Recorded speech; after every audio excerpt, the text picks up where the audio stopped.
Hello सांग माने आज बनई यहाँ हूँ मशरूम यहाँ हूँ मिस सका बनई डाल कथा यहाँ हूँ आमर जोटा कि बड़ा शाग देशी कहले मटन भी बनई आड़े उड़ेलु मटन आज खाई श्रावण लगी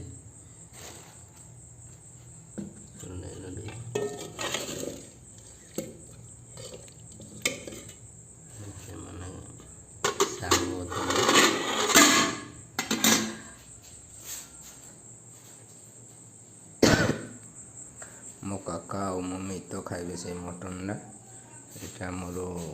नेक्स्ट किचन में गोटे अलग कटर रही सांग मैंने थर यहाँ देखु आज तो संडे पनीपरिया आनी मुझे लगे आज खाइबी आइंस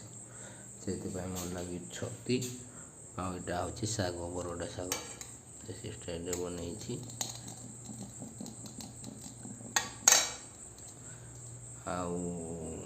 ता सांगे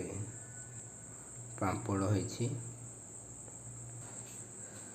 आज गैस नाला से हीटर रोषे केमती लगुच देख टेस्ट तो भल अच्छे मुझे ट्रायल कर सारी मटन तो मुझे खाए छतु आग टेस्ट मोर लगी 3टा आइटम मटन सियाड़े रखाई से मित काका खाइबे सांग मैंने आउ कौन कि मो चैनल को सब्सक्राइब करूँ आउ कौन कह।